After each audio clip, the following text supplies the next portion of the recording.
हिमाचल प्रदेश की बात कर लेते हैं। दिल्ली की गर्मी से निकलकर जरा पहाड़ों का रुख करते हैं। हिमाचल प्रदेश की तरफ बढ़ लेते हैं, जहां clean sweep Bharatiya Janata party ने पिछली बार किया था और इस बार भी जो सीटें हैं वो कुछ इसी तरीके से हैं कि 3 से 4 सीटें यहां पर बीजेपी जीत सकती है, यानी कि क्लीन स्वीप जैसी स्थिति बन सकती है।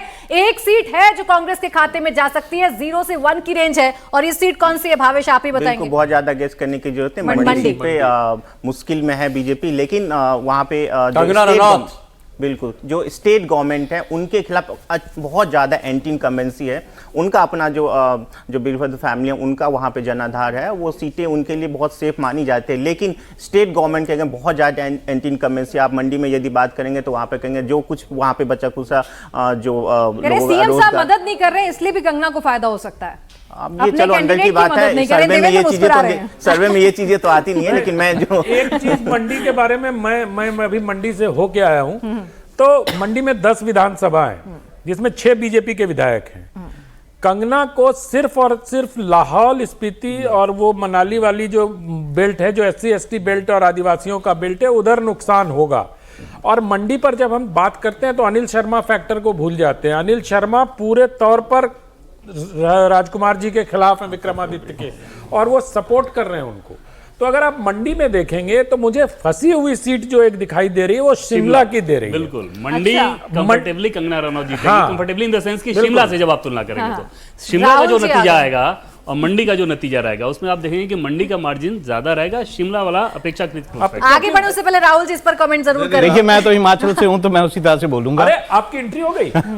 हिमाचल आया ना एंट्री। देखिए मैं इससे मंडी है वो 2 भागों में बंटता है, अपर मंडी और लोअर मंडी। जो अपर मंडी है वो पूरी तरह से राजा वीरभद्र के साथ रहा है, ये इतिहास रहा है। और इस बार भी आप ये सोच लें कि वो किसी तरह से बदल जाएगा, ये बिल्कुल नहीं। ये एक फैक्टर है मंडी का।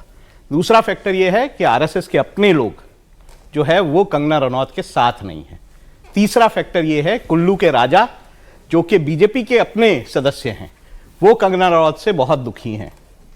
तो ऐसे में वो सीट जीतना बीजेपी के लिए बेहद मुश्किल है। ठीक है, दूसरा आता है, आप शिमला की सीट की बात करते हैं। शिमला में जो कैंडिडेट मिला, कांग्रेस ने कैंडिडेट दिया है, वो सोलन एक जगह है। सोलन बहुत सारे लोग जब शिमला जाते हैं तो बीच में एक बहुत बड़ा टाउन पड़ता है सोलन।